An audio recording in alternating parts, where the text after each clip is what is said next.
Hi, my name is Khleif, and I'm the host of the Lifetime Cash Flow Through Real Estate Investing podcast. And every week I interview multifamily rock stars, and we talk about how they've built incredible wealth for themselves and their families through multifamily properties. So hit the like and subscribe buttons to get notified every Monday when a new episode comes out. Let's get to it. Welcome to another edition of How to Build Lifetime Cash Flow Through Real Estate Investing. I'm Khleif, and I'm absolutely thrilled that you're here, and you're going to get tremendous value from the gentleman we're interviewing today. And it's a little bit of an unusual conversation because he's not a real estate operator. He's a best-selling, actually international best-selling author, and he writes about how to create reach and how to build a presence and scale social media. And he's the author of an international best-selling book, 1 Million Followers. And he just released a new book called Hook Point, How to Stand Out in a 3-Second World. So his name is Brendan Kane, and I'm very excited to get into this interview with him. Brendan, welcome to the show, brother. Yeah, thanks for having me. It's a pleasure to connect with you and everybody that's watching or listening to this. Yeah, thank you. So maybe you can talk for a little bit about your first book, 1 Million Followers, and let's just, or your progression into how you got to that book. And then we can just take it from there, if that's okay. Yeah. So how I got to the book is, it's not like I just woke up one day and just figured I was going to do this. I mean, my experience in social media extends all the way back to 2005. So I started off actually in the film industry and wanted to be a film producer. So I ended up going to film school, hoping that they would teach me a little bit about the business of the entertainment industry and just business in general. And when I showed up, I quickly realized they teach you nothing about business there. So I figured there had to be a way that I could learn while I was going to college. So I created a few internet companies as I was studying to really just learn and experiment. And then when I moved to LA to pursue a career in film, this was back in 2005. It's when the entertainment industry started to reawaken to digital after the dot-com bust. So I basically just leveraged that knowledge in creating those internet companies to grab the attention of big studio executives, directors, producers. So I could quickly move from making coffee to building digital divisions in that industry. And I just continued down that path. And from there, I started building technology platforms around social media, website building applications, and licensing them to big media companies. So I did partnerships with MTV, Viacom, Yahoo, Paramount, Lionsgate, you name it. And then from there, I started getting very deep into the paid advertising space and helped build one of the largest social paid advertising firms in the world. And that experience, when we were kind of running ad spend on like Facebook, Instagram, YouTube for Fortune 100 companies, it was really eye-opening. So I would see these companies come in with a piece of content they would spend hundreds of thousands, in some cases millions of dollars on, and then they'd want us to spend millions of dollars against that piece of content with a core demographic. And I would always ask them, well, how do you know this piece of content is going to resonate with this audience to essentially investing all this money into it? And 9 times out of 10, they didn't have the answer. They were just working off of creative hunches. And this was a reoccurring theme that I would see over and over and over again. And sure, for a Fortune 100 company, you can make those big bets and lose a bunch of times and not really impact your bottom line, but it's not a long-term strategy. And honestly, nobody really wants to lose big. And even if you're a Fortune 100 company, and then also the people that don't have that budget can't afford to make those types of bets. So I knew that there had to be a better way of going about it. So I started creating a set of testing methodologies and predictive calculations on top of Facebook and Instagram to be able to really test content at scale and understand what content formats, themes, and trends work. And I went back to working with corporations and brands and was seeing success hitting their key KPIs, which was primarily awareness, shareability, traffic acquisition.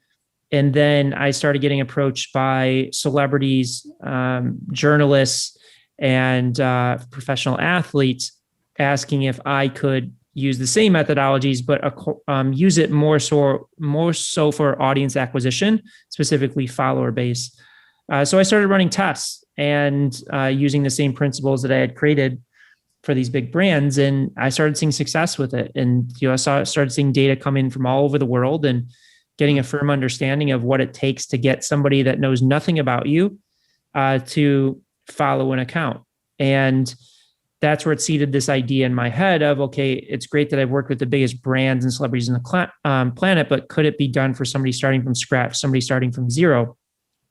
And, I just, the idea popped in my head. I knew it was possible because I had spent 3.5 years building these processes of generating 1 million followers in 30 days. But it wasn't a matter of if I could do it, it was why I should do it. And I had wanted to do a book for the longest time because I was inspired by how Tim Ferriss built his brand with the 4-Hour Work Week. Right. So I called up a literary agent that I knew that's represented $5 billion in book sales. And I just said, listen, I have this concept for generating 1 million followers in 30 days. I think it's a solid hook for a book. Would you sign me as a client and get me a publishing deal? And he said, yes, I'll do it. So that's kind of how and why I generated, the first experiment of 1 million followers in 30 days. Wow. And it became an international bestseller. So, and I know and I forgot to mention in my introduction of you, forgive me. I mean, you've worked with some big names, Taylor Swift, Rhianna. You mentioned some of these big media companies that you've worked with, movie houses, very impressive. So, and guys, why are we talking about this? Because you have to create reach in the multifamily space. You're probably wondering, why is he, Rod's lost his mind. Why has he got Brendan on the show? Well, this is why, because, you're going to be out there and you've got such an incredible opportunity to create reach, that I didn't have when I first started out in this business 40 years ago. You've got social media, but you need to maximize it. And that's why I thought Brendan, and guys, you definitely want to get his book, 1 Million Followers, and his new one, How to Stand Out in a 3-Second World. Because I don't know about you guys, but when I'm watching a movie, I'm sitting here scrolling through my feeds on Instagram and Facebook. And if you're not standing out, you're going to get scrolled past. So anyway, so let's go back to 1 million followers first. And can you talk about some of the strategies that you utilized? Because I know you before we started recording, you've talked about, literally you threw some numbers out on how you've helped people. Could you repeat what you said before we started recording about how many millions of, followers you've helped people create? Yeah, it's when people look at the title of the book, they just think, oh, we just did it for my profiles. Right. And it was done. But no, I mean, collectively between myself and my team, we've amassed, and I don't keep track, but it's well over 50 million followers, maybe more than that. Wow. 50 billion views. And then even just the people in the book, it's another 100 million followers and tens of millions, billions of views. So it's not just, oh, it's me and this guy that just ran this one experiment on myself and that's it. We've used these principles and methodologies over and over again. And these methodologies apply to any industry. Like we work with people in every sector. We work with, real estate companies. We work with real estate developers. We work with nanotechnology, vitamin supplements, fashion, music, film. So there's not a single industry that we don't touch, and there's not a single industry that it can't work for. But with that said, I'm not going to sit here and say that it's easy. People take a look at the book and it's how I built a massive social audience in 30 days. Does that mean that everybody who picks up the book is going to get 1 million followers? No, it's not, because it takes work. And the biggest contributing factor of your success or lack thereof is your content. Content is everything. If you don't create effective content, then you're going to struggle to stand out. And even if I gave you 1 million followers tomorrow, if you don't have your content dialed, then you're not going to reach those followers, because the algorithms are very strict about who they seed content to, because they have a very difficult job. Their job is, how do I keep people on these platforms longer? That's the sole purpose of them. It's not, oh, how do I get you to pay more? That's not it, because they have plenty of advertisers. The key is, how do I extend the session duration long enough that I can seed more ads to fulfill the inventory demand that we have for all of these advertising clients. So with that said, your job as a content creator is, how do you play to what the algorithms are looking for, which is keeping people on the platform longer. So if you want to be good at social media, whether it's paid or organic, you have to master just 2 things. Okay. The 2 things are very simple, but they're not necessarily easy to pull off. Number 1, can you grab the attention? Can you stop the scroll in the terms of Facebook, Instagram, TikTok, LinkedIn, or in the case of YouTube, can you earn the click? Do people click on your thumbnail and headline? That's the first thing that you have to do. If you don't do that, if the algorithm sees that people are scrolling past your content or people are not clicking on it, they will automatically suppress it. So that's number one. Number two is once you've grabbed their attention, how long can you hold that attention for? Because we're not talking about clickbait here. We're not talking about tricking people. We're talking about actually providing value or entertainment or engagement. So you then have to hold that attention, or what we look at as the retention graph of our content, to determine how long we can hold it. So that is the second signal for the algorithm. If you can do those two things, it doesn't matter what change the algorithm has, you will master social media, and you'll master social media on every single platform. Again, it's very simple, but it's not necessarily easy. So that's where the content comes in. Whether you're trying to generate a follower, a click, a lead, a sale, how does it first grab that attention? And then how long does it hold that attention for? Because the reality of the situation is the world we live in, there's over 60 billion messages sent out on digital platforms each day. Wow. It's extremely noisy. And whether you're in real estate or e-commerce or vitamin supplements or music, it doesn't matter. You're no longer just fighting against your direct competition. You're fighting against every piece of content for that attention. So like it or not, whether you're doing paid or organic, if you're going after Instagram and somebody, your core customer, just watch LeBron James dunk, watch Kevin Hart tell a joke, or watch the Netflix trailer, and then your content comes up, how does your content stack up to, again, grab the attention and then hold that attention? Can you give some examples? Can you give some examples of successful grabbers? Can you throw some things out? Yeah, I mean, there's so many different examples. If we talk about real estate, for example, we're working with one of the largest real estate companies in the world right now. So we've done in-depth analysis, primarily on the residential side. And I know there's a lot of commercial and multifamily home, but we've been doing a lot of analysis of the residential side of things, and you see very clear patterns. And that's the other big thing is in order to grab attention, you have to first see the pattern so that you can disrupt that pattern. So the patterns are very similar when we look at real estate. It's like just listed, just sold, the same kind of basic imagery. Oh, this has 5 bedrooms, 5 baths, 1,000 square feet, and the same formats, the same structures, and they're all underperforming. But if you look at somebody, for example, like a Ryan Serhant, who's mastered kind of social media, he's on that Bravo show, $1 Million Listing as well. But he did something really fascinating where he broke that mold and he started, bringing consumers on these tours of these amazing places. So he'll go and tour a $300 million property or a $7 million closet, a penthouse with like the largest pool, things like that.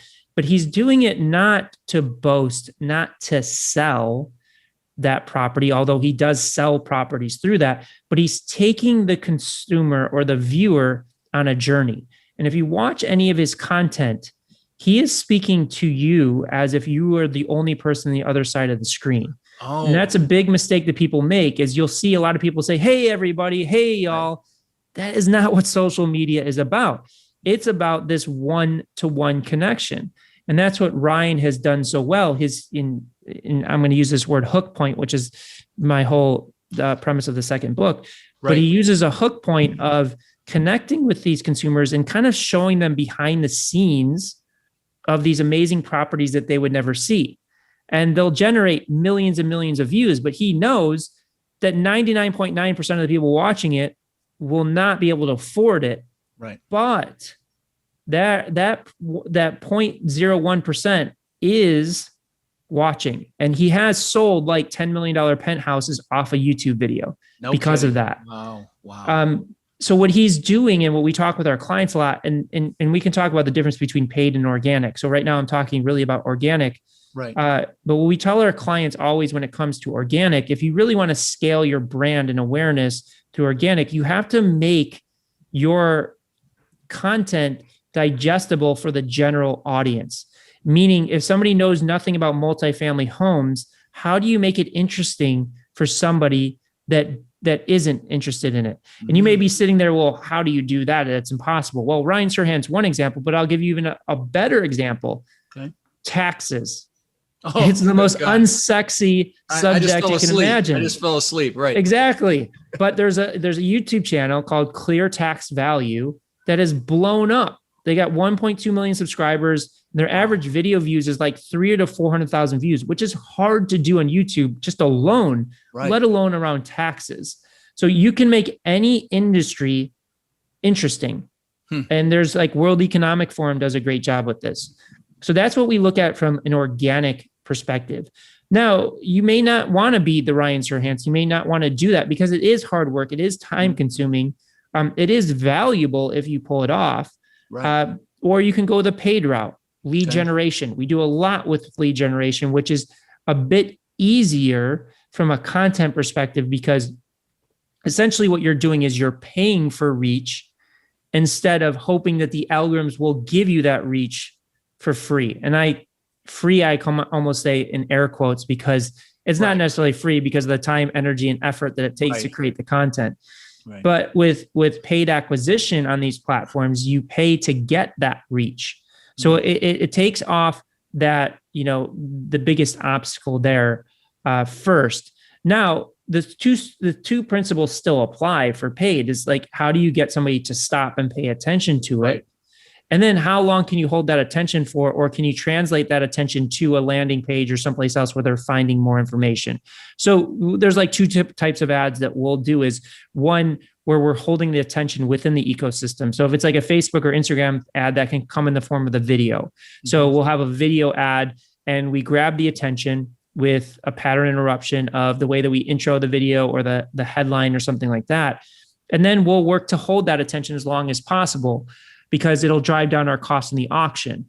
But then there's other ads. What we'll do is, like if people have seen some of my ads or go to my Facebook ad library, we're using visual effects of like 1 million followers. You see somebody pound their fist on the book and all these emoticons of likes and comments and things come out of the book, and we push it over to the side of a phone and show the followers grow. Or the latest book, one of the ads that we have that's doing really well for Hook Point is I licensed a video of a shark with its mouth open, and we inserted the book in the shark's mouth. So those ads are more about how do we grab the attention, and then we say, go to the landing page to learn more. And then we hold the attention with the content on that page and then make the transaction. So it's really important for you to understand, or an important decision for you to make of like, what are your real goals here? Are you looking to generate leads and investors or revenue today? Or are you looking at that long-term play of what social media can do from a brand perspective? If I can stop you for one second, forgive me for interrupting. So for my listeners, it would be to build that reach via, getting investors, potential investors interested in who they are. But then, of course, it's a long-term game. They've got to keep that list warm. They've got to educate that list, entertain that list, whatever it is to keep that list warm. So it's kind of both. I just wanted to throw it out there for my listener base. That's what it would be, is both. Yeah, and it's a great question. And there's two ways to go about that. There's the paid and the organic. And the first thing you have to understand is nobody cares who you are. Right. With Ryan Serhant, he's not successful because they care who he is. The Clear Tax Value guy, they don't care who he is. It's the way that they're contextualizing their industry, the information, the value that they're providing that brings people in. And then through that, people will start caring. But people get this misconception that people are going to care right off the bat. They don't. I mean, there's so much noise out there. And there's two analogies I'll give you to express this in different industries is, do you remember Blockbuster? Oh God! I was just listening on Tim Ferriss to the one of the founders of Netflix, and the number I heard. I don't want to steal your thunder, but they tried to sell Blockbuster to Netflix. I'm sorry, other way around. Netflix tried to sell to Blockbuster for $50 million, and now Netflix is worth $250 billion. Yeah. So if you think back to the Blockbuster days, you walk in the store, how many movies they have? A few hundred max. Right. You go to Netflix, there's 50,000 titles. Now, if you think before Amazon, where you have to go to the store, you walk into a store, maybe, or walk into a mall, maybe there's a few thousand products. You go to Amazon, there's 365 million products. No kidding. Wow. So that's kind of the world that we live in. And that's what you have to understand when you're creating content is so many people get caught up when they create content of making the mistake. It's about me, of what I want to say, what I want to get across. Nobody cares. I hate to break it to you, but like, one of my friends that's the strategy officer of like one of the largest viral video companies in the world, they always say to their clients, and they also say it internally, is why the fuck should anybody care about you or your product before making the video? Because that's really where it is. And that's where it's like, where you say getting to know you and caring about you, you can do it, but you can't lead with that. Nobody really cares about you as an individual. And you think about this even with celebrities and movie stars, like the most, I think, followed person on the planet is The Rock right now. Right. Or you think about like a Kevin Hart or something, is people look at that and say, oh, they grew that organically, or they grew because they loved the person. No, every movie they're in, the marketing budget's between 50 to 150 million people. They go in because of the movie, or like The Rock started in WWE. They did like a ton of a ton of promotion there to bring people in to then get to know the personality. So they lead with the movie, not with the actor. They lead with the character, they lead with the story. And that's what you have to do here, either paid or organic. And one of the questions that I ask clients is what keeps your core customer up at night? What is their greatest pain point? And then you can lead with that, because oftentimes the biggest mistake people make is they lead with what you believe they need, but they may not know they need it. So you got to start with what they want to take them to where they need. So the prime example of this is my first book, 1 Million Followers, How I Built a Massive Social Audience in 30 Days. That was designed on purpose. Everybody wants, well, I don't want to say everybody, but a lot of people want followers, or a lot of people want to master social media. But I knew that was what they wanted, but I knew in order to be successful with social media, what they need is to understand the psychology of content, how to communicate effectively, how to A/B test content on social platforms, strategic alliances and partnerships, tapping into different traffic sources. But if the title of my book was The Art of A/B Testing on Social Media Platforms, would it work? No, nobody cares. Right. But if I start with 1 million followers, how I built a massive social audience, and I start off by saying, listen, if you really want to master social media, if you want followers, you want to generate revenue through it, these are the things that you need to master. You're far more open and receptive to it. Yeah. So it's tapping into what your core audience, your investors really want as the lead in before you get into what they need to really know. That's a great. I mean, I'm furiously scribbling notes because, so are there some strategies around determining what that is? I mean, like, for example, I'm equating it to my thought leadership business, where we'll send a survey out and say, what are you struggling with? I guess that would, so you have to really put yourself in the shoes of the investor, and maybe it's retirement, maybe it's wanting to have enough passive income to be able to leave their job. So, I guess you could do some, what do they call it when they put people in a room and ask them their opinions? Market research. That market research, yeah. I suppose you do that, or you just you can do that. But also, again, these platforms give you the ability to test all these things. Yeah, like you're your own market research firm. Like you literally could go and test 10 different pieces of creative in 48 hours. You're going to know which pain point is the strongest. But you have to start that way and think that way. But you can also do it offline. You can ask people, you can do surveys, you can talk to prospective clients of, why they did decide to invest, why they didn't, what are their greatest challenges or stress points in their life, things of that nature. There's many ways of doing it, but you've got to really think in that way. I've noticed something for me, and that is the effectiveness of negative headlines. Like I did a YouTube video. My most watched YouTube video was the coming real estate crash of 2021. That fear, pain, negative headline. Although I think I'm going to be wrong. It's not going to crash this year. It's probably going to be another year or two. But anyway, how do you feel about that from a strategy to utilize that some negativity to hook them in. You don't have to do it. Like people say that. People like, oh, it's negative. It's girls in bikinis, all of that stuff. But it's like, I can show you examples of both sides. I can show you examples of negative headlines completely bombing. I can show you examples of positive stuff completely succeeding. It's the way that you contextualize it. It's the way that you execute it.